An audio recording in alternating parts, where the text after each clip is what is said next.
Bom, o papo hoje foi uma ideia nossa, né? A gente tem muitos momentos em grupo aqui na Arin. Mesmo a maioria de vocês não estando aqui no escritório, a gente participa juntos de muitos momentos aqui, né? Mais do que all hands, mais do que reuniões. A gente tem o talk, a gente tem o live chat, né? A gente tem momentos em que a gente faz reuniões fora do escritório, né? A gente tem os momentos em que vocês vêm para cá. Então, por que não trazer um pouco do lado de fora para dentro, né? E a gente poder entender a visão das pessoas que compõem o mercado, nas stacks que vocês, né, respectivamente, ocupam aí. E vocês terem um pouco de percepção de fora, já que a gente tem tanta interação aqui dentro. Eu acho que a gente precisa sempre olhar um pouco para fora. E a gente conseguiu reunir um trio aqui de peso, tá?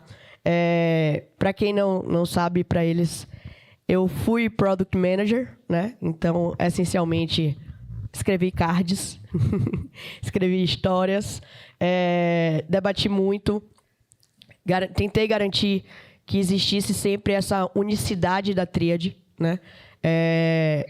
E a gente, quando abriu a Arin, a gente já abriu a Arin contratando, já tinha um desenvolvedor na época, entrou outro, e tipo, meio que a terceira ou quarta pessoa da empresa já foi um Product Design, porque eu já era PM e eu queria garantir a tríade, né? Então, eu não queria que começasse só com Dev, ou começasse só com PM e tudo mais. E eu acho que isso reflete muito, talvez até as perguntas que vocês recebam e o papo da gente hoje. A tríade aqui é uma realidade, né? Ela é muito forte. Ainda em equipes de API, né? A gente tem uma preocupação com o design da experiência do desenvolvedor que vai receber o nosso produto lá na ponta e tudo mais. Então, mas nem tudo são flores, né? Então, são stacks muito diferentes, com visões muito diferentes, né? E aí eu queria só trazer um pouco para vocês do que a gente, como Arin, enxerga, né? A gente enxerga a pessoa de produto ali olhando para o negócio e entendendo o que precisa ser feito, né? E a pessoa de desenvolvimento trazendo o como fazer aquilo. A pessoa design, na nossa visão, eu estava falando aqui até com as meninas agora, ela é a unificação de negócio, tecnologia e cliente, né? No fim das contas, ela consegue resolver esse problema de juntar tudo aquilo e ter uma experiência, efetivamente, que consuma o que a gente construiu, né? Então, a gente vê muito dessa forma, e eu gostei muito de pegar os insights de vocês. Ali, ela preparou um material para mim, eu estava lendo um pouco da visão de vocês, das coisas e tudo mais. E aí, eu queria que vocês se apresentassem, né? Falassem um pouquinho da carreira de vocês, e trouxessem já, na apresentação de vocês, um pouco da visão do que nós temos em comum, nós quatro, que é a visão de time humanizada, né? Acho que isso, para mim, ficou muito claro ali nas falas de vocês, que a Lia foi pegando. Então, se puderem se apresentar, eu vou passando aqui o slidezinho para ficar a foto de vocês aí atrás. E vocês já se apresentam com a deixa, né, de como que vocês veem na stack de vocês, né, o desafio da humanização, efetivamente. E de ter uma liderança e um time focado na humanização, né? Eu acho que isso é bem importante. Tá passando aí os slides? É a retro de ontem. Vai passando. Premiação. Aí. Volta. Aí. Vamos lá, Pablo. Vamos começar com você. Tudo bom, gente? Prazer estar aqui. Obrigado pelo convite. Eu sou o Pablo, eu trabalho no iFood. Já vou deixar claro aqui que eu não tenho cupom. Então... Mas a gente vai deixar claro que a gente é cliente do iFood, né? Todo mundo recebe benefício no iFood. Qualquer Pablo 10 que falarem aí. Às vezes eu falo isso e a galera começa a tentar. Eu tô falando, não tem. Bom, eu trabalho no iFood tem uns 4 anos agora. Acho que acabou de fazer 4 anos. Eu comecei minha carreira, não foi em produto, eu comecei minha carreira em engenharia, eu era gestor de engenharia, primeiro dev, né? Depois virei gestor de engenharia. E aí eu quis mudar para produto depois de um tempo, porque pelo menos lá atrás, há 10 anos isso, engenheiro escrevia código no geral. Era bem assim, pelo menos onde eu trabalhava. E ainda tem muita empresa assim hoje, né? Que a gente recebia, tem que fazer isso, faz aí, é isso aí, pronto, entrega. E aí depois, puxa o próximo card, né? Então eu queria olhar um pouco para negócio. Eu queria entender um pouco de negócio. Porque eu falava, pô, não é possível que eu estou aqui gastando 8 horas do meu dia e eu não sei o impacto que isso tem ou o resultado que isso traz. Nada contra. É mais a minha visão de enxergar as coisas, né? Mas fique tranquilo, os daqui não só puxam task, não. Não, imagino que não. Te conhecendo, eu diria que seria quase impossível ser assim. Nem precisava perguntar. Mas, e aí eu queria ir para negócio. Veja bem, estou falando que eu queria entender mais sobre negócio e para isso eu fui para produto. Porque a minha visão sobre produto, ela é muito... Eu sempre falo, acho que produto é muito sobre negócio, menos sobre produto. Produto é meio para algo. Aí quando a gente entende isso, muda algumas coisas, né? Eu não vou fazer por fazer alguma coisa, eu vou fazer aquilo de preferência. E aí meu viés de engenharia, eu vou fazer o mínimo, porque toda vez que eu escrevo uma linha de código, tem trabalho naquilo. Tem código para mandar, tem mais review para fazer, tem mais suporte para dar, tem tudo. Deixa a experiência mais complexa, tudo isso. E aí eu fui para produto, isso tem uns 7 anos, e daí então eu tenho trabalhado mais com produto do que com engenharia. Lá no iFood, hoje eu lidero engenharia também, mas o iFood não é todo assim. O iFood tem áreas que você tem lá a parte de engenharia, produto, eu sou head, então tem lugares lá que tem head de produto, engenharia e head de design, mas no meu caso, que eu estou mais plataforma hoje, então, e como eu tenho formação em engenharia, eles me deram um pouco mais de trabalho. E aí hoje eu lidero os times de prevenção à fraude, account, checkout e as plataformas que processam o pedido do iFood, que é o core, né? Sobre o que você falou de humanização, né? Assim, eu vejo duas coisas nesse ponto, assim. O primeiro é que a gente faz produto para alguém, né? Eu não estou fazendo produto lá para... Todos vocês provavelmente usam o iFood, né? Então, na ponta, eu sei que tem um ser humano, né? Então, esquecer disso é fazer alguma coisa que provavelmente não vai servir, não vai resolver problema nenhum, né? Então, a gente tem... Na cultura do iFood, o primeiro valor é que a gente é customer-centric. 100% assim. Todas as nossas decisões, elas partem muito de o que o usuário faria com isso na ponta. A maioria... É óbvio que não é perfeito, né? Sempre vai ter alguém que vai chegar com uma bela ideia um belo dia e falar assim, não, mas isso aqui é uma boa ideia. Vamos fazer. A gente faz, aprende e afins. Mas, no geral, a gente está falando sempre com um ser humano. Então... Por exemplo, a gente tem uma comunidade que tem mais de 100 mil pessoas no Brasil, em que todo o meu time inteiro, incluindo engenheiros, pessoas desenvolvedoras, pessoas de design, pessoas de produto, todos eles estão lá interagindo com as pessoas, com os usuários. Sempre. Sempre que pode, está lá falando com gente, né? Então, a gente sempre está... A gente sabe que a gente faz produto para uma pessoa, né? Esse é o princípio. E dos times, a gente também entende que eu gosto muito de liderança, eu tenho falado muito sobre isso, que no final a gente também lidera pessoas, né? Então, todas as nossas lideranças lá, a gente tem um princípio de que os times precisam poder ser quem eles querem ser. Eles têm que ter um ambiente seguro para conseguir criar. Porque a gente parte do pressuposto que ninguém dá o seu melhor com medo, por exemplo. Ninguém dá o seu melhor sem quem a pessoa quer ser, assim. Então, a gente também tem na cultura muito forte, que é gente, que é um dos nossos valores, e que a gente está, de fato, preocupado com as pessoas, escutando elas e entendendo como a gente pode potencializar os times no dia a dia para que aí na ponta isso se reflita também, né? Então, é mais ou menos assim que a gente enxerga lá. Pessoas, né? É isso aí. Boa. Vamos lá, Giovana. Passa aí. Aí. Pode ser? É, pode. Gente, primeiro eu queria começar que eu acho que vocês têm que mudar o benefício de vocês. Vocês têm que vir pra Caju. Tem que vir pra Caju, hein? Ó, É, justiça seja feita. veja bem. Justiça seja feita. Foram 3 anos e meio, 4 anos, eu acho, de caju.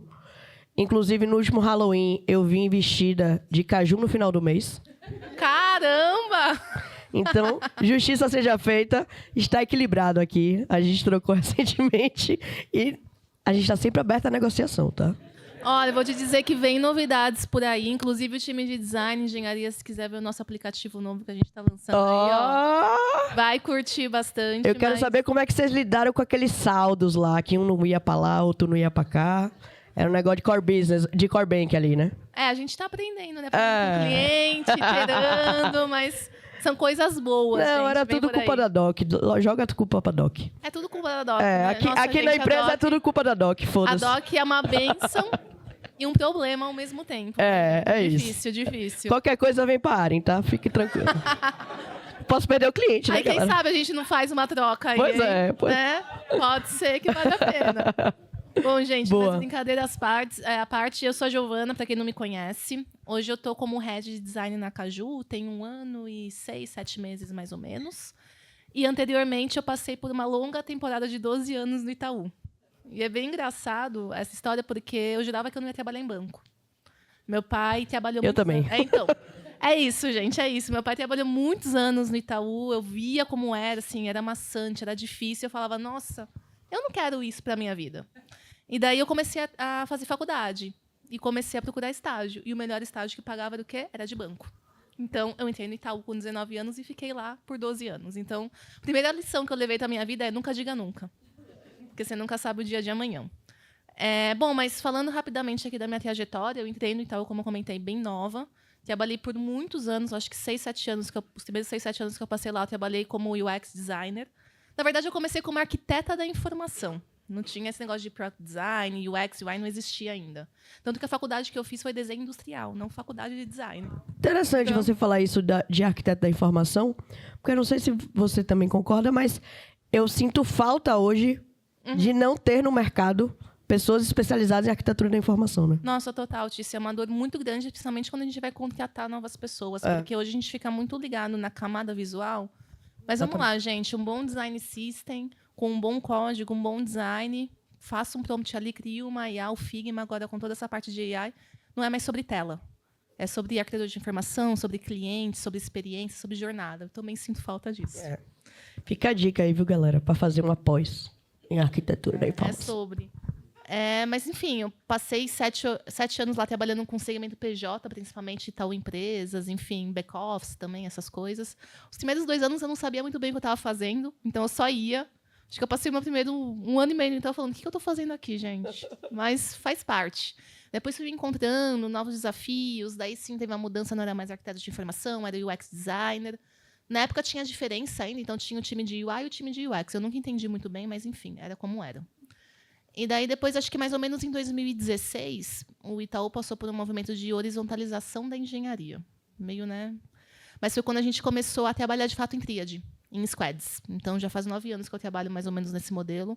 E foi uma mudança muito grande de ruptura, porque a gente não tinha mais aqueles calhamaços de especificação de produto, que daí descia para design, que daí descia para engenharia, e depois de 2 anos você viu o projeto acontecer.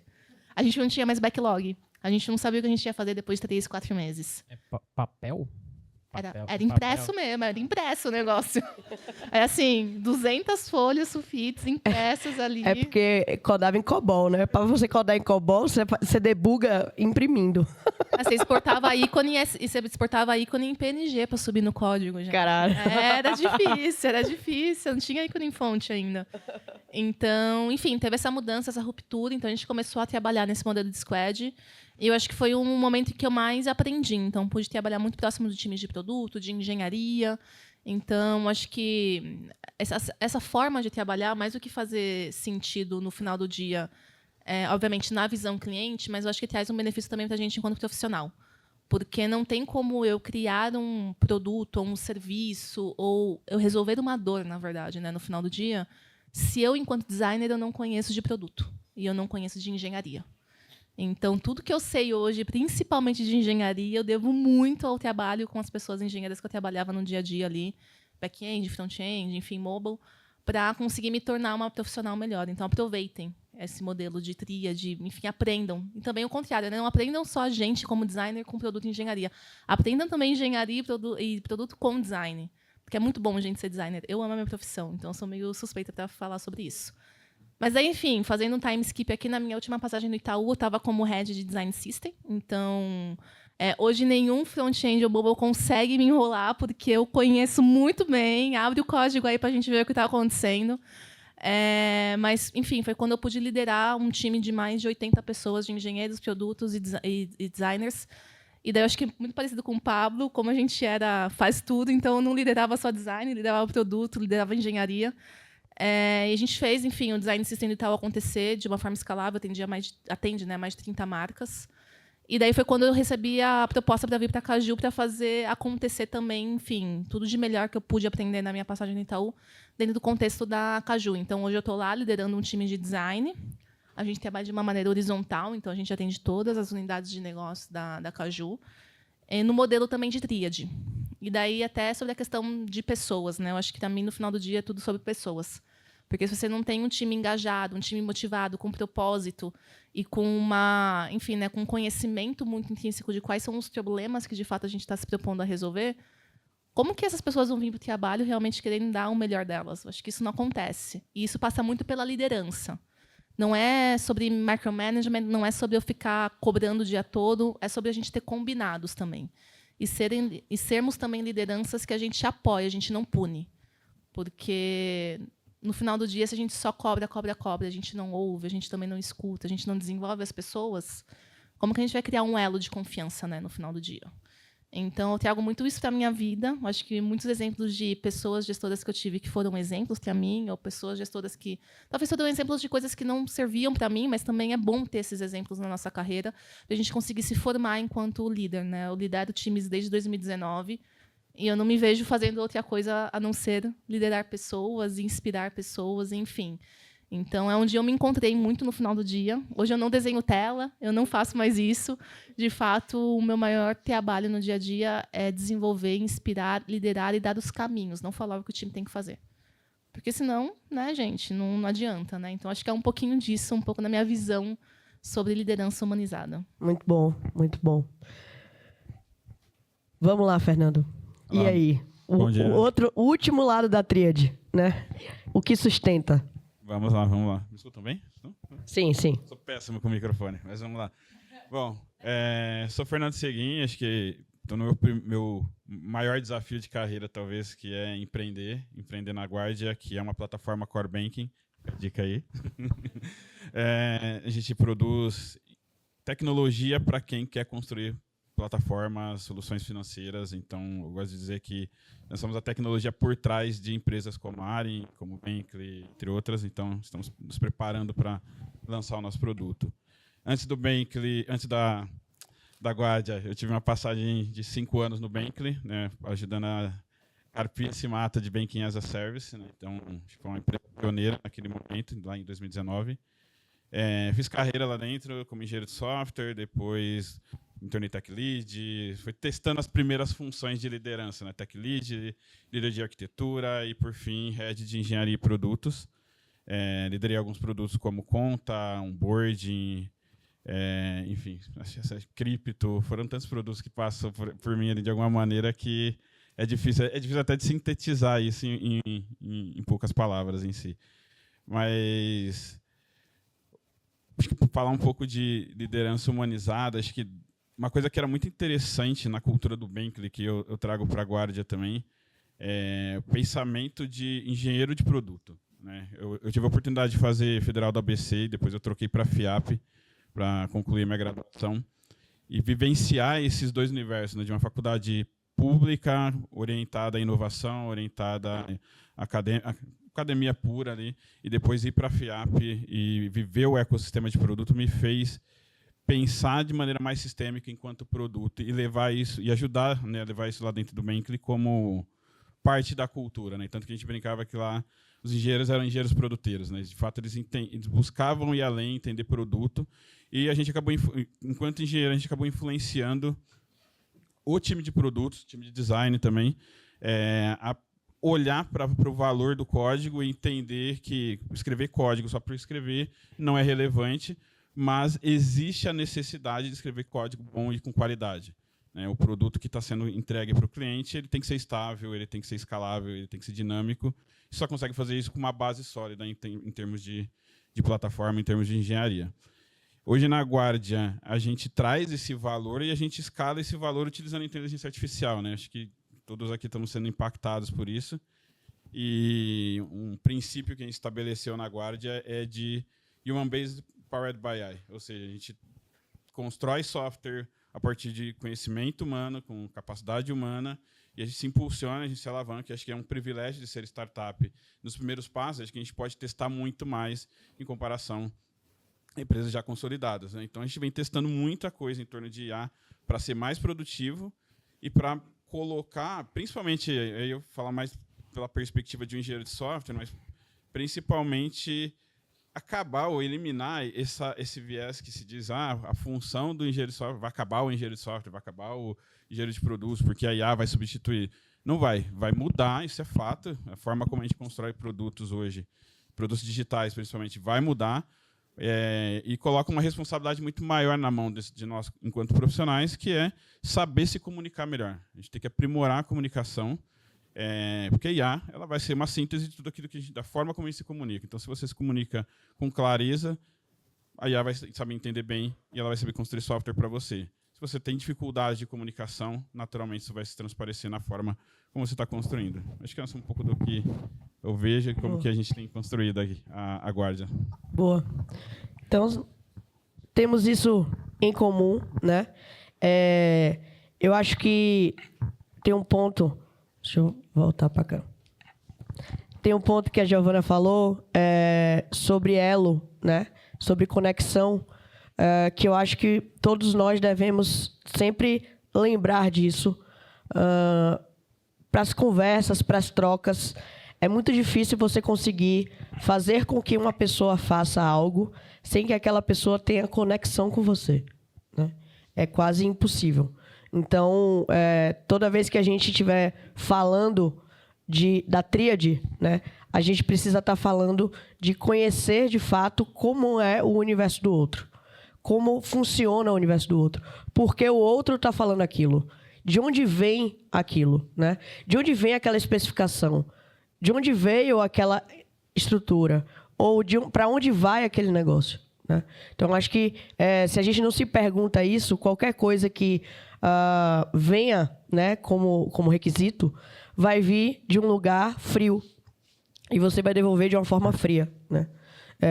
Então, acho que esse ponto é um ponto básico, por isso que eu fiz questão de começar por ele. Indo para um aspecto mais prático, né, mais pragmático, mais prático, começando com o Fernando, como que você vê, e ao longo da sua trajetória, quando você era desenvolvedor e você mudou sendo liderança, como você lidava com as mudanças que o time de produto trazia o tempo todo? Então, chegava uma coisa para você, passava 1 ou 2 sprints, chegava outra completamente diferente, né? Passava 1 mês e meio, aquilo que você codou não estava mais sendo usado. Eu acho que esse é um ponto... A gente passa muito isso aqui, tá? A gente está em escala, a gente testa muito a tese mercadológica e eu gosto muito de ser transparente, né? Não quero que meus desenvolvedores, minhas desenvolvedoras achem que eu não sei que muda muito. Eu sei que muda muito, tá? Mas eu acho que é legal você trazer como que você lidou com isso e como que mudou quando você era, né? Tava ali realmente metendo no código e depois contornando a situação para que os engenheiros não ficassem putos com essas mudanças. Boa. Se eu falar que eu lidei bem com mudanças, principalmente no início do Bankly, eu estou mentindo. Eu fui uma das pessoas mais reativas à mudança. E só para contar um pouco da história do Bankly, ele nasceu como um app digital, né, como voltado a atender o público desbancarizado. Na época chamava Acesso Bank, e depois ele pivotou para o que veio a ser o Banking as a Service e tudo mais. Então, imagina que em 2019 a gente falava sobre experiência, sobre interação com o cliente lá na ponta, fazia muito teste, fazia muita experimentação, pensando em construir um software, um aplicativo que ia gerar valor para 40 milhões de brasileiros. Na época era o número que se falava. Quando o Bankly tomou forma e começou a ganhar relevância dentro da empresa ali, foi um baque muito grande de pivotar e lidar com esse pivô. Sendo muito honesto, eu não fui a melhor pessoa que lidou. Mas eu aprendi com o processo, principalmente entender que o valor, o propósito continuava sendo o mesmo, né? Naquela época, em 2019, a gente estava falando de atender 40 milhões de brasileiros. O Nubank já era o Nubank, a Neon já era a Neon, o Banco Inter, o Banco Original já existiam, todas essas plataformas eram relevantes. Competir com esses players seria quase que impossível para a realidade da Acesso naquele momento. A forma como a Acesso entendeu que eu consigo atender 40 milhões de brasileiros, mas eu preciso fazer de uma forma diferente. Foi através do Banking as a Service e eu saí de lá com uma carteira de 120 clientes. Né? Que, entre esses clientes, Capital, Melios, Girabank, enfim, uma série de players no mercado. Alguns que começaram e não escalaram, deixaram de existir, outros começaram e foram e ramparam e são relevantes até hoje. Então, acho que lidar com a mudança, lidar com a mudança do produto é natural e é esperado que mude. Né? Acho que esse é o grande ponto. Acho que ontem a gente falou disso, né, no briefing ali. A gente é mais orientado a entender projeto, até pela estrutura educacional que a gente vive, a gente lá é sempre TCC, estudar para a prova, estudar para o vestibular. Então, você sempre está orientado a fazer projetos e colher um resultado daquele projeto, de alguma maneira. O produto ele é perene, né? Ele é contínuo e ele vai mudar com base nas necessidades do seu cliente. Então, lidar com essa mudança e saber reagir bem a ela de alguma maneira, que você consiga extrair valor e crescer junto, acho que é muito importante. Acho que foi nesse ponto que eu entendi dentro do Bankly que se eu for só uma pessoa reativa, se eu for uma pessoa que embate enquanto profissional de engenharia, a gente não vai chegar em lugar nenhum. Né? Então, vamos entender o valor do que a gente está fazendo, vamos entender o porquê que a gente está fazendo, que, naturalmente, as mudanças elas vão ser benéficas. Né? Você vai crescer enquanto indivíduo e enquanto profissional, né? dentro desse processo. E tem um ponto que é importante para a gente ressaltar nisso, é que se você entende que negócio vai mudar, né? Você já começa a criar um foundation ali da aplicação desacoplado, né? De maneira agnóstica, para que seja mais fácil conectar outros microserviços, para que seja mais... Então, se você aceita que efetivamente o seu código ali não vai ser perene, né? Não vai ser uma coisa flat que vai durar anos e anos e anos e anos da mesma forma, é legal vocês mudarem a perspectiva de como construir software. Que tipo de software eu construo para dar conta da quantidade de mudanças que o mercado traz, né? Acho que esse é um ponto bem relevante, né? Eu tenho um amigo que ele fala muito sobre não ame o seu código, né? E acho que ele traduzindo aqui para a nossa realidade ame o problema, mas não ame a solução, porque ela pode e ela vai mudar com o tempo. Então, você está entregando valor enquanto Banking as a Service, que é permitir que outras empresas construam serviços financeiros escaláveis, robustos e de forma ágil. Existe infinidade de maneiras de fazer isso, né? O Banking as a Service, inclusive, é uma das formas, né? Depois veio o White Label, o Core Bank, né? Agora essa mudança para o mercado mais agnóstico e talvez menos dependente do serviço, mais acoplado à tecnologia. Enfim, tem formas diferentes de chegar no mesmo resultado. E acho que está preparado para isso, e acho que o que a Tia falou faz muito sentido, que é a base, né? A base da plataforma de tudo isso, ela tem que ser sólida para você conseguir mudar. E faça essa analogia que vocês quiserem, sei lá, sobre casa, sobre carro. Se vocês gostam de carro, vocês vão olhar para um Polo, para um Voyage, se não me falha a memória, para aquele outro que é o compridinho, não é o Voyage. Acho que é o Voyage. Todos eles rodam em cima do mesmo chassi, em cima da mesma base. Só que ele atende clientes diferentes. Isso é um Exatamente. Perfeito. E aí, Pablo, no fim das contas, a gente precisa ser o cavaleiro do apocalipse, né? A gente segura o caos e conta o caos pro time. A gente geralmente recebe essa missão ótima, né? Pessoas de produto, de dizer que mudou ou que vai mudar, né? Ou de dizer que não está bom o suficiente, mesmo aquela pessoa tendo se dedicado uma sprint inteira, 2, né? Não chegou ao resultado. Como é que você foi lidando com isso, né, ao longo da sua carreira? E se você pode dar alguma dica específica de algo que você faz hoje em dia que funciona, né?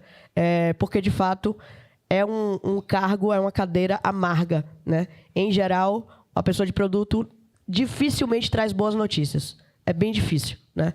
Geralmente são notícias mais críticas, né? O que tá saindo, acho que tá, né? Que esse é novo. Tá. Boa.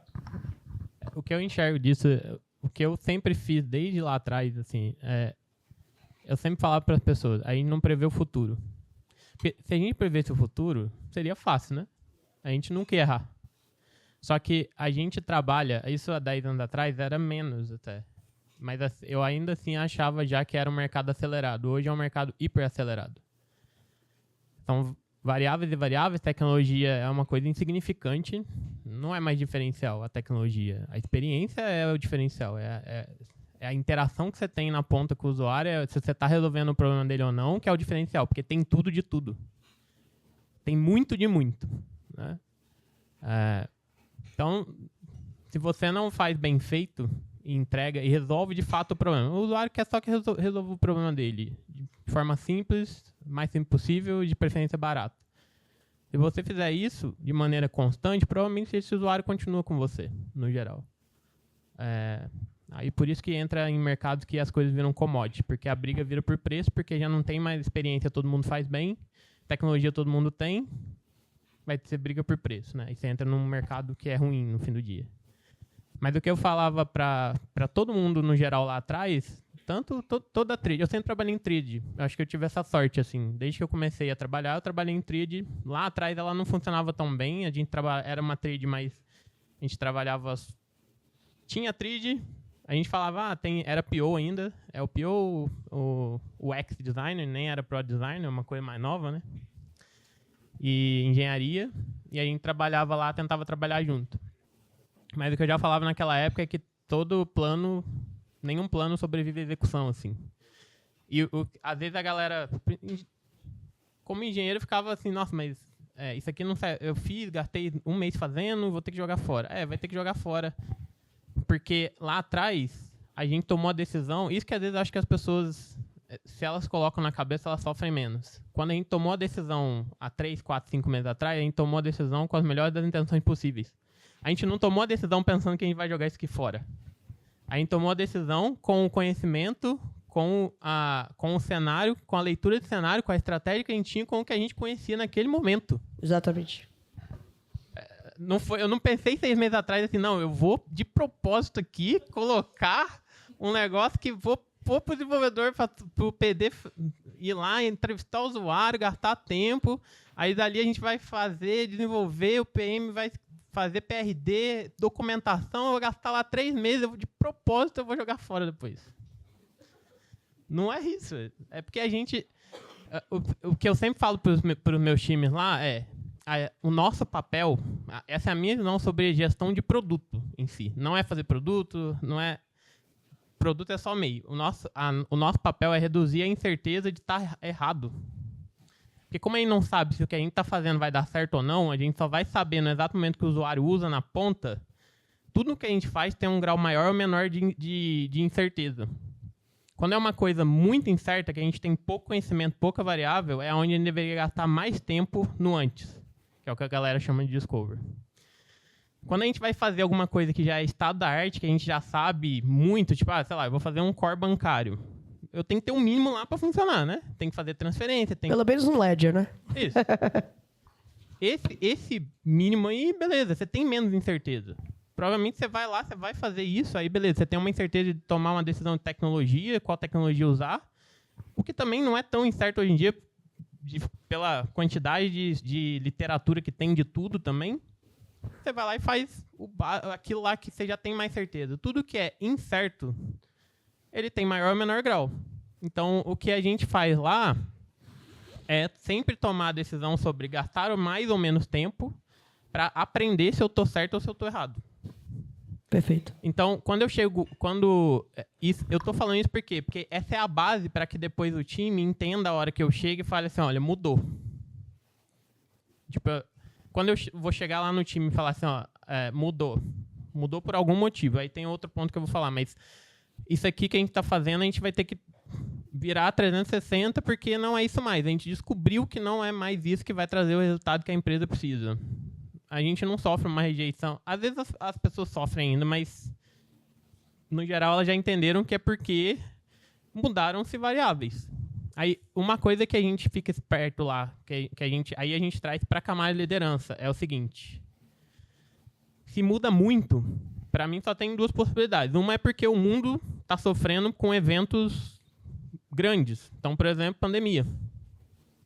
Pô, na pandemia, o grau de incerteza em absolutamente tudo subiu muito. Então, você tem que fazer bem pouco mesmo, testar aquilo e ver o que vai acontecer. Né? Mas quando o mundo não tem... Não me parece que o mercado em si, ou o mercado ou o mundo, você tem muitas variáveis impactando eventos grandes mesmo, não coisas simples do dia a dia, me parece erro de estratégia. Então, a estratégia está fraca. Se a estratégia está fraca, se como você planejou está fraco, então olhe e reveja os seus processos para que aí você diminua o impacto de estar errado lá na frente. Né? Então, a gente sempre trata essas duas coisas. Toda vez que eu percebo que eu tenho que chegar no time, muitas vezes no ciclo, falar, isso aqui mudou de novo, eu trago para a minha camada e falo assim, o que a gente está errando no planejamento? A gente está errando no planejamento porque, às vezes, realmente...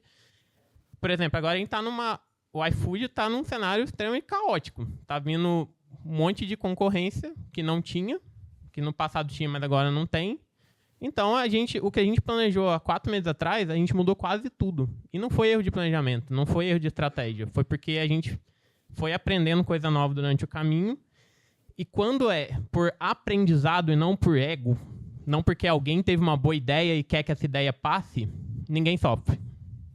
Porque todo mundo já entendeu de que, cara...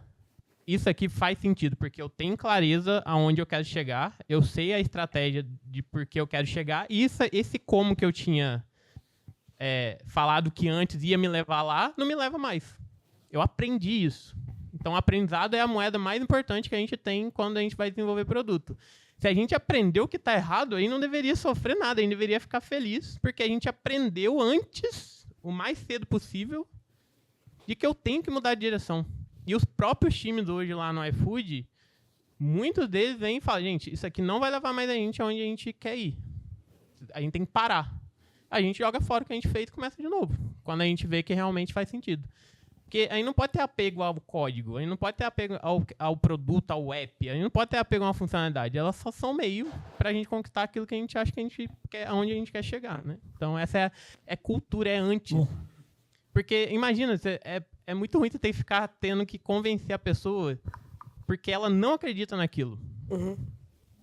Então, é melhor você dar a visão para ela sobre a cultura é essa, porque é assim que a gente enxerga a coisa. Esses são os nossos combinados. Aí as coisas ficam mais fáceis lá na frente.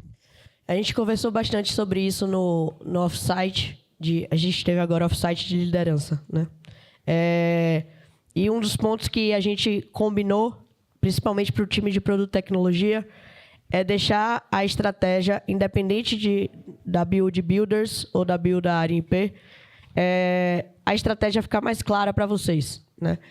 Principalmente o desdobramento dessa estratégia. Talvez a macro vocês conheçam mais, mas o que mexe o ponteiro do roadmap de vocês estar mais claro para que vocês tenham uma compreensão melhor. Né? Eu acho que a gente estava, enquanto diretoria, né, botando aqui o chapéu meio de Chica, enquanto diretoria a gente estava errando isso. Né? Porque a gente estava tendo que andar tão rápido que a gente não estava conseguindo comunicar o suficiente para diminuir o grau de incerteza nos times. Né?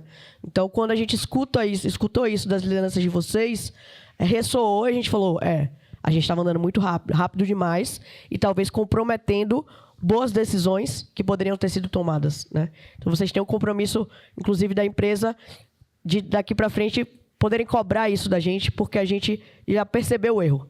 Né? Então, vocês podem tranquilamente cobrar suas lideranças quando vocês não entenderem alguma coisa, e esse ponto é um ponto muito importante. Um exemplo que a gente vivenciou aqui, gente, de tomamos a decisão que tínhamos com o que sabíamos ou com a realidade da época.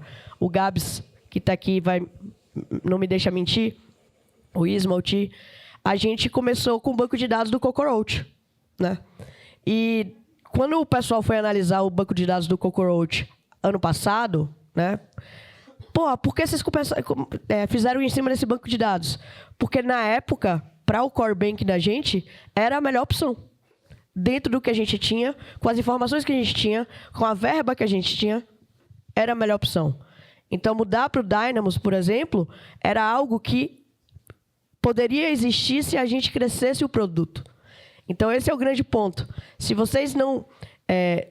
tem uma coisa que eu levo muito para mim, para desanuviar, né, a dor de ser líder, que é não olhe para o passado, né, não questione a decisão do passado com as informações do presente.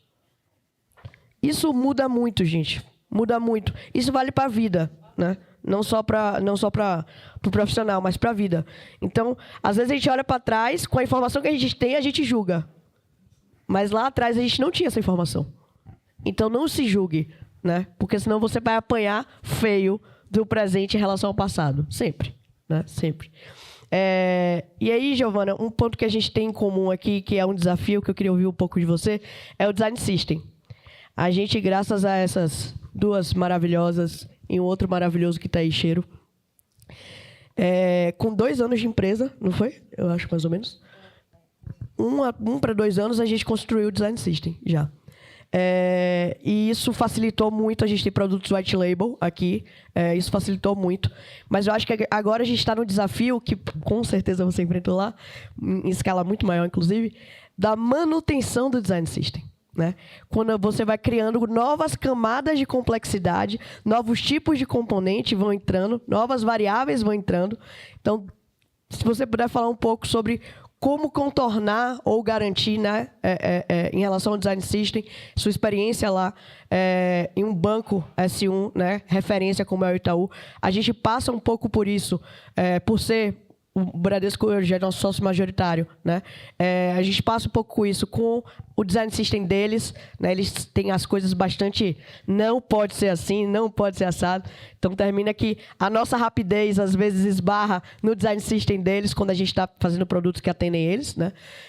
Mas nos nossos próprios produtos, a gente sente hoje dificuldade de conseguir concatenar, fazer as coisas e manter o Design System, né? Porque, no nosso caso aqui, a gente não tem o dinheiro infinito do banco para poder ter um time só de Design System, mas é bem importante para a gente ouvir de um time, de uma pessoa que liderou um time de Design System, essa parte da manutenção, que eu acho que é um grande desafio. Boa. Eu acho que o primeiro passo para a gente conseguir escalar e fazer a evolução de um Design System é a gente entender que Design System não é projeto, é produto. Então, assim como qualquer produto, apesar de ele ser um produto interno, enabler, que atende outros times, ele também vai para a mão de cliente final. Então, se eu não tiver um componente que, em sua essência, ele tem todas as funcionalidades e ele está funcionando certinho, tem as variáveis, como que isso pode impactar o contexto em que ele é inserido da experiência? Então, por isso que eu acho que uma das primeiras coisas, quando eu assumi o time de Design System no Itaú, foi a gente mudar um pouco essa forma de pensar. Design System não é projeto, é produto. Segunda coisa, eu entendo. A gente também, hoje na Caju também tem um time de Design System, a gente não tem a mesma magnitude que eu tinha lá no Itaú, por exemplo. Mas é muito engraçado, porque não importa o tamanho da empresa, sempre vai faltar gente trabalhando no Design System. Eu tinha 80 pessoas que trabalhavam no Design System de engenharia, design e produto quando estava no Itaú, e a gente não dava conta. Porque daí é outra escala de empresa, entendeu? Assim, eu tinha 15 designers fazendo Design System para 400 designers que estavam na operação. E 400 pessoas que não vão pensar igual. É muito difícil você conseguir convergir. Então, acho que essa é a primeira coisa que vale a pena sempre reforçar, que é um produto, e como um produto nem sempre vai estar redondo, nem sempre vai ter todos os componentes, nem sempre a stack vai estar atualizada com o último framework, a gente vai ter, às vezes, break change, vai ter versionamento, e está tudo bem. Como que a gente coloca isso no nosso dia a dia de uma forma mais suave? A segunda coisa, que eu acho que é muito importante a gente conseguir escalar em ambientes onde eu não consigo ter um investimento tão grande, é eu conseguir fazer formação de pessoas que sejam champions mesmo, né? Então, hoje lá, por exemplo, na Caju, eu tenho um time core de Design System, porém, a gente também está aqui pensando como que a gente faz um programa de pessoas embaixadoras, porque nem sempre a gente vai conseguir fazer tudo. Às vezes tem um bug, às vezes tem um fix, às vezes tem uma variável de um componente que eu não pensei na época que eu lancei, porque eu não tinha informação nesse passado da necessidade, mas agora eu preciso de uma lista que tem uma tag. Só que no meu componente de lista eu não tenho essa variação. Então, não é necessariamente um componente novo, é uma variação. Eu já tenho um código base, uma experiência base. Se a pessoa não pode contribuir, daí ele manda uma PR e eu faço um code review, um design review, e daí eu consigo colocar isso para dentro da minha libcore? Pode ser também. Ou, de repente, pode ser uma necessidade que é só daquele time. Então, eles fazem um uso só da folha de tokens, pelo menos que é um mínimo, e constroem um team component. Começou a ter mais necessidades, eu posso evoluir para o core. Então, assim, você até comentou, às vezes tem essas barreiras, né, essas inflexibilidades. Eu sempre falo que o design system ele não tem que ser uma barreira e ele não pode ser inflexível, porque ele é um meio para eu entregar a experiência. Então, no final do dia, a experiência ela é mais relevante que o design system. Mas o design system é a principal ferramenta, o principal produto impulsionador para que eu consiga ter escala. Então, como que eu faço essa roda girar da melhor forma? Eu sempre faço analogia com uma caixa de Lego. Eu tenho as pecinhas, né, básicas. Então, eu tenho um quadradinho, eu tenho um retângulo, eu tenho aquele que é fininho, eu tenho aquele que é menor, enfim. Com aquilo eu consigo construir qualquer coisa. Então, a partir do design system, eu deveria conseguir construir qualquer coisa. Se eu não estou conseguindo construir, talvez eu tenha que rever aqui um pouco a minha arquitetura, a foundation, como que foi pensado realmente a escala disso tudo. E sempre lembrar, gente, que o design system não é algo que acontece só em código, não é algo que acontece só em design. É algo que acontece em design, em código e com uma documentação. Porque se eu não tiver uma documentação, como que a pessoa que está lá na squad, lá longe de mim, a pessoa que é engenheiro, design, vai saber utilizar certo aquele componente? Não vai saber, porque não tem um guia de como que eu faço para utilizar. E daí é onde eu começo a ter o gargalo, e parece que o design system não atende, daí parece que não foi pensado para mim. E, de fato, gente, aí pega a questão do desapego. Não é pensado para você, é pensado para a empresa. Então, assim, tem que ser escalável. Não pode atender um produto, ou só um serviço, ou só uma plataforma. Ela tem que ser escalável. Então, acho que tem muito a ver com a questão de como você pensa realmente escala no final do dia, em design, código e em produto. Porque eu acho que a gente, como pessoas que trabalham com tecnologia, né, em times de produto, a gente tem muita questão do apego, até que o Pablo comentou. E daí, no final do dia, não é sobre o que eu quero fazer, é sobre o que precisa ser feito. Então, como que a gente também exercita um pouco isso? Não é sobre construir certo a coisa, é sobre construir a coisa certa. E, muitas vezes, a gente vai para um outro caminho de pensamento e tem que praticar o desapego. Então, assim, é um desafio mesmo. Eu acabei de rampar o design system lá da Caju, a gente está tendo várias coisas para melhorar, já os times estão usando. E também daí eu falo para o time de design system, não sejam pessoas também reativas quando as pessoas trouxerem problemas e coisas que não estão boas. Eu acho que design system é 80% escuta ativa, aculturamento, realmente esse trabalho de governança do que realmente fazer o design system. Porque não adianta eu ter um design system no estado da arte e ninguém querer usar. Era o que eu passava no Itaú. A gente tinha um código que era limpo, gente. Todas as variáveis. As pessoas não entendiam o valor, elas não queriam, elas eram muito reativas e não usavam. Na Caju, eu estou com um pouco com o movimento ao contrário. As pessoas querem usar e a gente está tendo que melhorar um pouco a parte de código. Então, assim, não existe modelo perfeito, mas eu penso muito que design system tem que ser uma comunidade mesmo. Sabe? Construído para a empresa e pela empresa. Muito bom, muito bom. Para os três aí, e Pablo botando o chapéu dele de Vindi lá atrás, né? Para quem não sabe, a gente trocou umas mensagens quando a gente se conheceu logo pelo LinkedIn sobre sentar a bunda na cadeira e ler documentação do Banco Central, né? Ele foi a primeira pessoa de produto que eu troquei que me disse que fez o que eu fiz, né?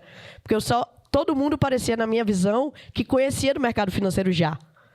E, eu não sei se vocês sabem, eu não vim no mercado financeiro. Eu fundei a Arin sem saber nada do mercado financeiro, né? Eu, literalmente, botei no Google o que era gateway de pagamento no dia que eu recebi a proposta de fundar a empresa, né? Eu falei, caramba, o que é gateway de pagamento? E no Google não tinha.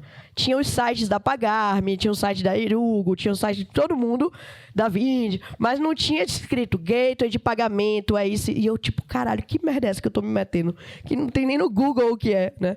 Que era fazer um gateway de pagamento. E aí, eu postando alguma coisa, o Pablo trouxe, cara, eu já sentei muito a minha bunda na cadeira para ler a documentação do Banco Central. Eu lembro de me identificar, falei, eu não sou louca.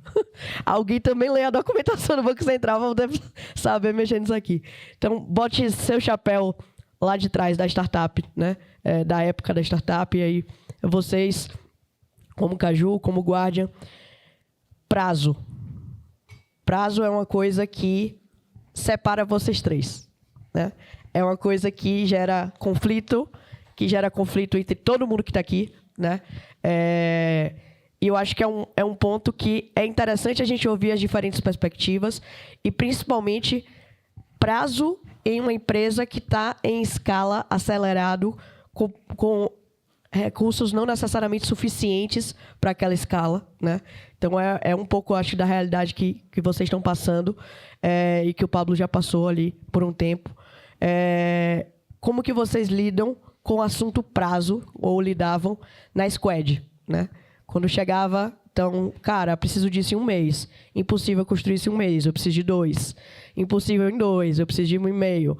Ah, mas se você quiser que eu faça entrevista com o usuário, vai ter que ter 1 mês, pelo menos, para eu fazer essa entrevista com o usuário. 1 mês de entrevista com o usuário? Não, manda uma pesquisa rápida ali pela web, né?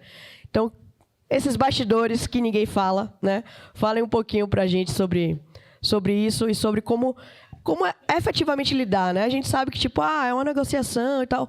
Beleza. Mas na prática, né? Quando o bicho tá tudo pegando fogo, como é que a gente lida melhor com a tríade e o problema do prazo? Eu vou tentar normalizar um pouco, mas não me batam. Acho que em termos práticos de empresa, é inviável não dar prazo, assim. Eu acho ilusão é viver em outra realidade. Sendo muito sincero, assim. Eu demorei a aprender isso, tá? Lá atrás falava, não, mas deixa eu fazer da melhor maneira possível aqui, que depois nunca mais vai ter que fazer de novo. Mentira, vai ter que fazer de novo. Não é essa desculpa aí, ela não vai funcionar, porque depois vai ter que fazer. Vai ter que mudar, vai ter que mexer, vai ter que reescrever. A arquitetura de hoje não é a mesma de amanhã e assim vai. Assim, eu acho muito ilusório. Eu entrei na Vind, tinha 33 pessoas. De pouquinho, né? Pouca gente. Das 33, acho que 10 era tech. E naquela época, a gente tinha que falar, olha, eu vou testar isso em 2 semanas, porque eu não sei o que vai acontecer. Eu não consigo te dizer exatamente se isso aqui vai funcionar ou não. Então, a gente precisa de testar interativo e incremental. Então, como que a gente toma decisão hoje? Lá na Vind, a gente tomava decisão de prazo. Isso aqui é meio controverso às vezes. Tem empresa que faz, tem empresa que não faz. Mas a gente, quando eu entrei lá na Vind, o que eu olhava especificamente de engenharia, eu olhava para tudo. Engenharia, produto e design. Eu olhava para os 3. Eu era head dessas 3 coisas aí. Porque é pequeno, você faz tudo, né? Eu já acreditava desde sempre de que eficiência você só sabe se está funcionando ou não medindo. Porque eu acho que sem medir, sem você medir, você está chutando, né? E aí, quando eu falo isso, isso aqui é estigma de quem está há mais tempo aí em engenharia, de tipo, eu já vi colocar meta de lead time. Meta, o time tem que entregar uma história em até 10 dias, assim, tem que abaixar o lead time da história, né? Tem que aumentar o número de deploy. Isso no passado, quando isso era feito, isso traz um estigma, porque essas métricas, elas são de eficiência, elas não são de negócio. Você botar isso aí como meta é a pior coisa possível, na minha visão, que um gestor pode fazer, porque você dá um incentivo errado para o time. O objetivo não é aumentar o número de deploy, nem o número de história, nem nada disso. O objetivo é resolver o problema na ponta. Com mais ou menos, tanto faz, assim. Acho que com um número ótimo deveria ser, né? Então, na Vind, o que a gente fazia era medir fluxo de desenvolvimento. A gente sempre trabalhou com fluxo de desenvolvimento. A gente sempre queria entender o time. Depois que o time entendeu o valor disso, o que o time queria fazer era o que está impedindo de que eu seja eficiente no meu fluxo de desenvolvimento. Porque o fluxo de desenvolvimento é uma fila. Então, quando você entende um pouco de teoria de filas, você sabe que a fila entra num sistema de um lado e sai do outro. Dentro daquele meio, tudo que está interrompendo para que essa coisa passe com fluidez, ela está impactando a eficiência. Então, o que a gente media simplesmente lead time e a throughput. E isso dava para a gente uma ideia... nossas retrospectivas, a gente fazia retrospectiva a cada 15 dias, e as nossas retrospectivas não eram retrospectivas que um fala o problema do outro, dá feedback. Feedback a gente se dava no dia a dia. Nossa retrospectiva era para entender, nos últimos 15 dias, o que tornou a gente menos eficiente. A gente pegava histórias que tinham lead time altos e variações no throughput e olhava para esses dois números de maneira com ciência mesmo, matemática, estatística. Olhava para aquilo e falava, essa história aqui destoou muito. O que no nosso processo não funcionou? Talvez não tenha funcionado direito o planning, talvez não tenha funcionado direito o discover, talvez não tenha... O que foi que fez eu demorar 30 dias para fazer isso aqui, que na média as outras demoram 10? E isso aí evita que a gente caia numa abstração de tipo, fulano fez isso, ciclano fez... Não, gente, o que aconteceu para que esse número seja distante? Lembrem sempre do mantra que a gente tem aqui, não é sobre a pessoa, é sobre o processo. Isso, eu sou muito de processo, assim, eu sempre repito com muita ênfase que o problema não são as pessoas, o problema são os processos. Pessoas você não muda. Para uma pessoa mudar, tem que querer muito, assim, mas muito. Né? Por isso que a galera sempre fala assim, fulano não muda. Porque, assim, quimicamente, seu cérebro não quer mudar. Então, para você mudar, você tem que querer muito. Aí, processo a gente muda. Só que acho que o detalhe aí no começo, eu queria isso. Não vai funcionar. Eu, como gestor, queria medir. E eu queria medir com a melhor das intenções. Não é com as intenções antigas de que isso aqui eu depois vou usar para punir. Se não fizer 50 deploys no dia, tá fora. Já deve ter acontecido isso no passado. Eu não passei por isso, mas acredito muito nas histórias que eu ouvi que acontece. Deve acontecer até hoje. Mas quando você olha para o seu fluxo de movimento... E para o Discover também, a gente olhava muito para o Discover. A gente queria saber... Teve uma vez que um diretor chegou e falou assim, vocês estão parecendo universidade, de tanto que vocês estudam o usuário. Isso que a galera... É o nível de coisa que eu já escutei. Meu Deus. Mas eu acho que eficiência não... Discover é uma coisa... Pela característica de incerteza, você não tem como você saber se você vai demorar uma semana, um mês, um ano. Não tem. O que você tem que fazer o que eu aprendi até aqui já tá bom. Então, era isso que a gente fazia no Discover. Daqui uma semana, vamos fazer um checkpoint e vamos ver. O que a gente já sabe, deu para diminuir a incerteza o suficiente para que a gente bote isso no ar com um risco que é aceitável? A pergunta que o Discover respondia era essa. Então, dificilmente a gente fazia Discover de um mês. Porque a gente, a cada semana, parava e olhava para aquilo que a gente estava querendo descobrir e falava, e se perguntava o quanto eu já descobri sobre isso, o quanto ainda está incerto, para que dali eu tome uma decisão de vou mais uma semana de Discover ou não. E a partir do momento que ia para o fluxo de desenvolvimento, aí a gente media throughput lead time, porque a gente queria saber com eficiência. E isso demorou. Quando eu cheguei lá falando para os times fazerem isso, eu fui crucificado, assim. Mas acho que o que eu fiz foi conseguir pessoas que estavam com a mente aberta de um time para testar e para rodar essa maneira de trabalhar, que é só um modo de trabalho, não está certo ou está errado, é só um modo de trabalho.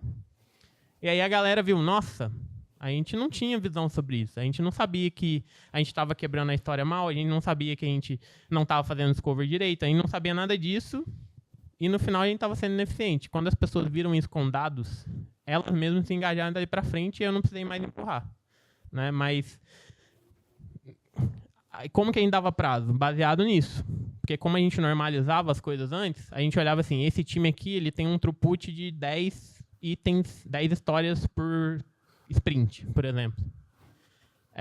Então, se eu tenho uma iniciativa que a gente quebrou mais ou menos ali do jeito que a gente já estava acostumado, e ela tem 20 histórias, eu sei que vou demorar 12 sprints no mínimo. Então, a gente dava essa data. Né? A gente geralmente dava essa data, que é uma data otimista, uma data pessimista e uma data realista. E aí isso ajudava muito a diretoria e todo mundo que precisava se preparar para fazer campanha, para fazer rollout, para fazer lançamento, para treinar comercial, treinar suporte sobre essa funcionalidade que é para o ar. Né? E aí isso funcionava bem. E isso ajudou não só a gente a dar data, porque data por data é isso, mas acho que ajudou o ambiente como um todo a ser um ambiente melhor. Porque a gente aqui do lado de tecnologia tá vendo uma coisa, mas quem tá lá do outro lado, tendo que planejar campanha, fazer treinamento, não sabe se vai ter que dimensionar a célula de atendimento por causa que essa funcionalidade vai trazer mais coisa ou menos coisa. Quem tá olhando isso do outro lado tá sofrendo uma pressão que ele não tá enxergando. E essa pressão que eles estão sofrendo é porque eles precisam fazer e se planejar. Sem uma data, como é que eles vão fazer isso? Como que eles vão dimensionar budget? Como que eles vão organizar tudo para quando você colocar isso no ar, né? Então, acho que ter um pouco de empatia, tentar olhar do outro lado também, ajuda a entender por que dar uma data é tão importante. Aí a maneira como eles vão fazer isso aí vai depender do modo de trabalho. Bem legal isso que você falou aí para todos, né? Medir, vocês já estão medindo, né? O ClickUp está ajudando a gente nisso. Não entrando no mérito ClickUp versus Gira, tá? O ClickUp está fazendo isso. E olhar para o throughput de vocês e depois dimensionar o prazo é diferente de dimensionar o prazo com base no que precisa ser construído.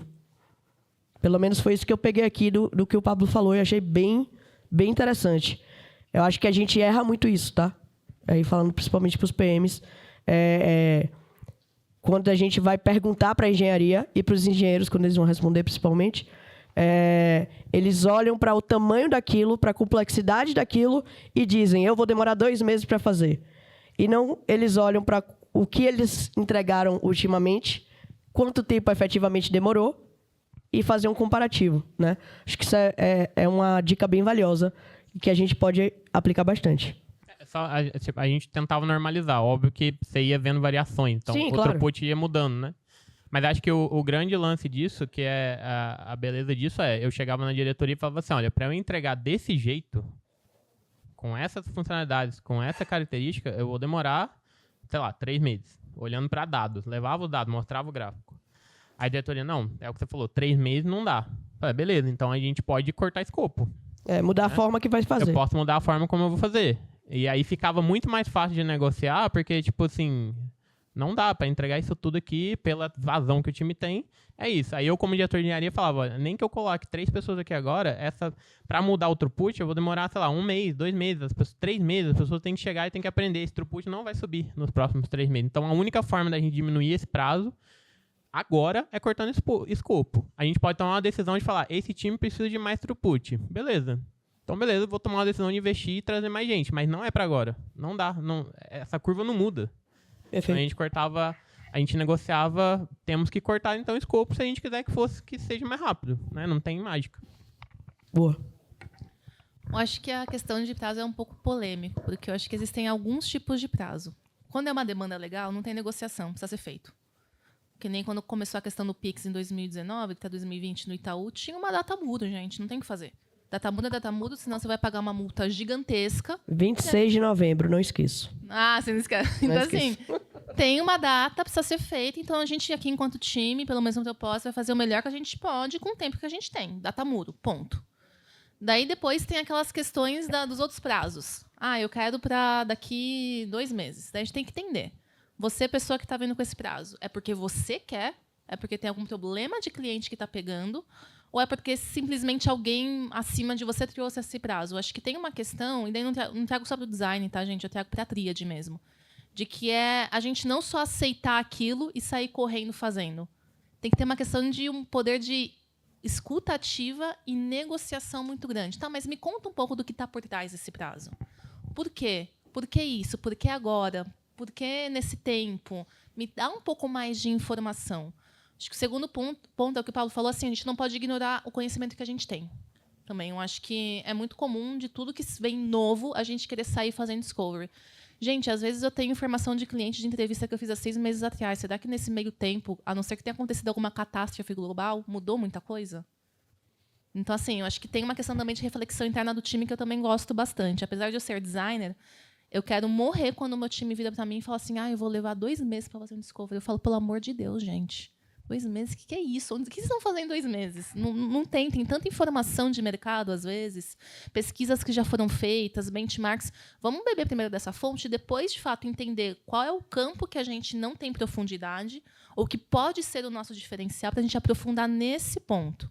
Então, acho que tem uma questão também do time conseguir balizar e equilibrar um pouco esses pratinhos. E a segunda coisa talvez eu dê uma opinião um pouco polêmica, eu acho muito ruim quando o time de produto e design só vira para engenharia e pede para estimar. Porque se eu só viro, a pessoa engenheira não vai ter contexto, não vai ter o porquê que eu preciso resolver aquele problema, não vai estar engajada, não vai ter boa vontade. Isso é muito ruim. Então, uma vez que o discovery chega, ou a necessidade chega, tem que chegar para a tríade. Então, geralmente, no Squad, a gente tem uma pessoa Product Management, uma pessoa Product Designer e uma pessoa Tech Lead. Essa pessoa Tech Lead, principalmente, precisa estar do discovery desde o começo. Porque, senão, como que a gente vai engajar as pessoas desenvolvedoras? Como que a gente vai pensar em soluções de engenharia que possam ser mais eficientes e escaláveis se eu não envolvo a pessoa que vai fazer a construção no final do dia desde o começo? Eu lembro que no comecinho da Arin, no primeiro ano, mais ou menos, acho que primeiro ano, a gente perdeu alguns desenvolvedores porque a gente envolvia eles no processo. A gente perdeu eles. Eles não queriam, não queriam trabalhar em tríade, né? No fim das contas, queriam só tirar pedido. Isso me marcou muito, porque eu achei que eu estava fazendo, na época, né? Estou fazendo uma coisa boa, por que eles estão indo embora, né?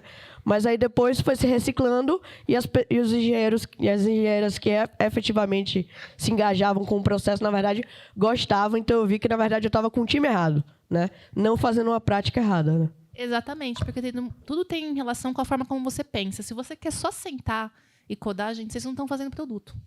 Vocês estão entregando software, vocês estão entregando código, vocês estão sendo uma fábrica no final do dia. E fábrica por fábrica, você consegue ter uma AI que consegue cuspir o código do outro lado, dependendo da qualidade que você precisar. Então, assim, não é sobre isso. É sobre eu realmente ter intencionalidade no final do dia do que eu estou fazendo. Eu sempre falo que o time de produto não é o time de produto. É Product Management, Product Design e Product Engineer. Esse é o time de produto. E isso representa a tecnologia. Então, acho que tem uma questão que é muito intrínseca, que é em relação à forma como a gente realmente pensa produto no final do dia. E daí, a partir disso, eu consigo ter essas melhores negociações que o Paulo falou. Lá no Itaú e aqui também na Caju, a gente tem esse bom costume de pensar no prazo mais otimista, no realista e no pessimista. E, gente, 90% das vezes você vai atrasar ou pouco ou muito. Isso é fato. Não tem essa questão de entregar antes. Nunca vi um time entregando antes. A senhor pira, né? Assim, nunca vi. No prazo, gente, é impossível falar que eu vou entregar dia 14 de agosto e eu entregar dia 14 de agosto. Não existe isso. Não existe. Né? Não muito triste isso. Então, assim, ou a gente vai errar e atrasar um pouquinho ou um pocão, gente. Assim, isso é fato, tá? É fato. Por isso que é uma estimativa, não é um prazo final. Então, acho que tem um pouco sobre isso. E daí acompanhar os indicadores. Times estáveis performam mais rápido. Times novos têm uma curva de aprendizado. Pessoas que estão chegando agora vão demorar 3, 4 meses para rampar.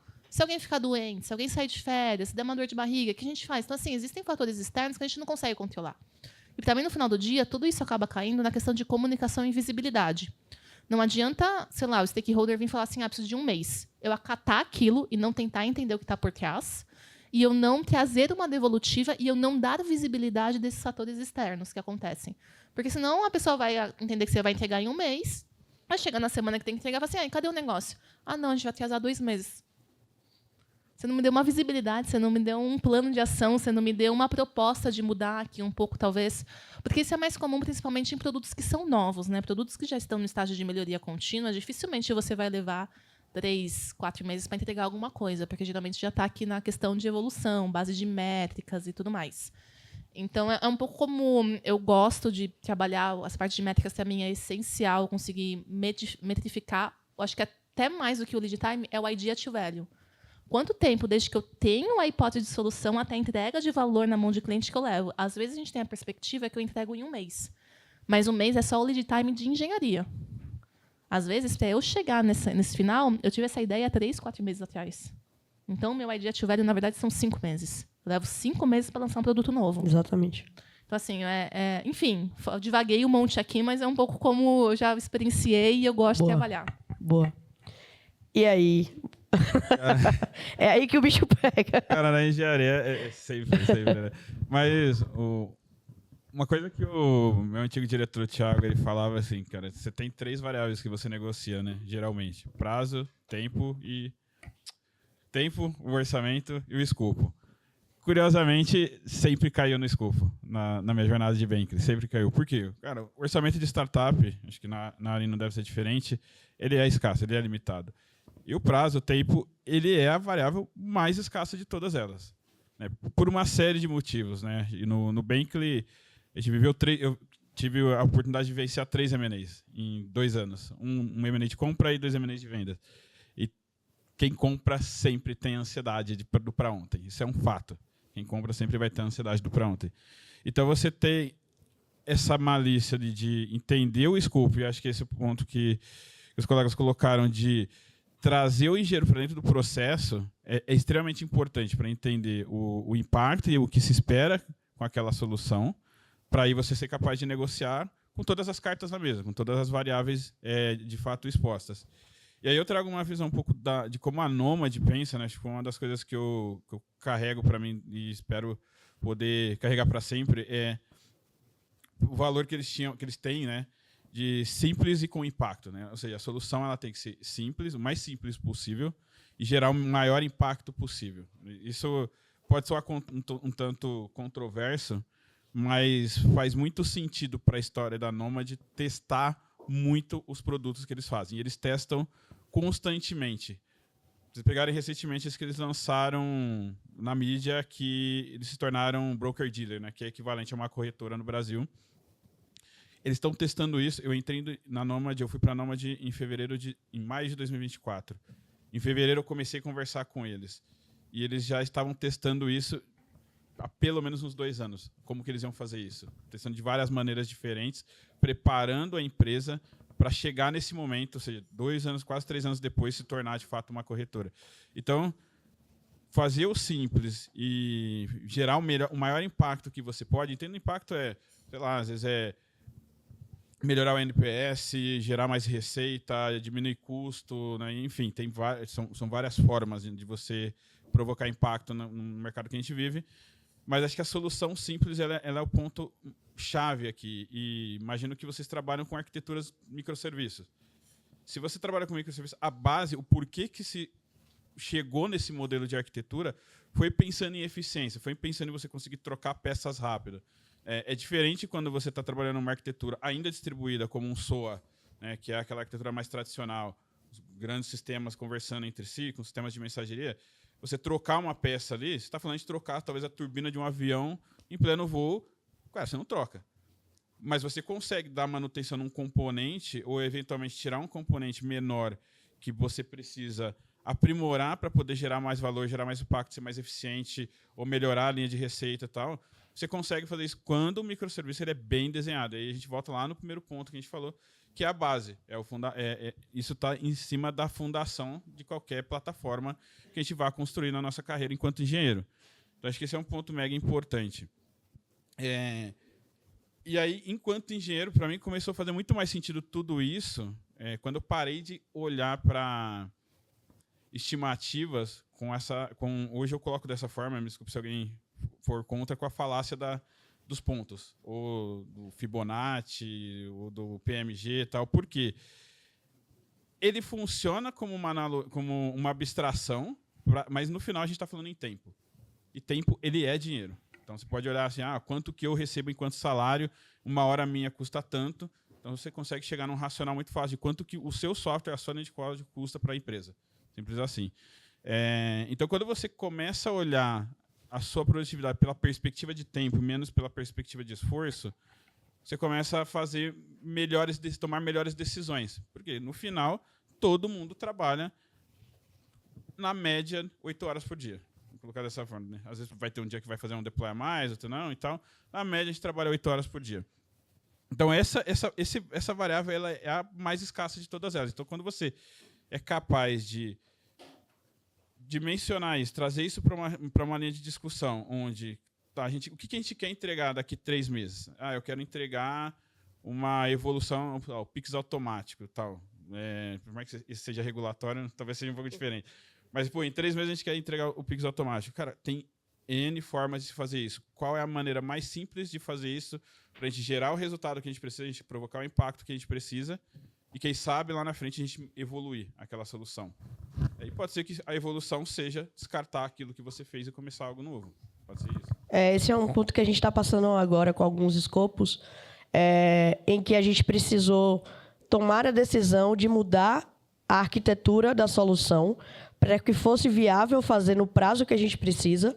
E a gente sabe que essa arquitetura que a gente decidiu, ela não é escalável. Então, eu efetivamente vou precisar depois trocar, né? Mas isso termina sendo uma decisão de negócio, né? Para que você, de fato, chegue de A para B, e aí B para C é uma outra história, né?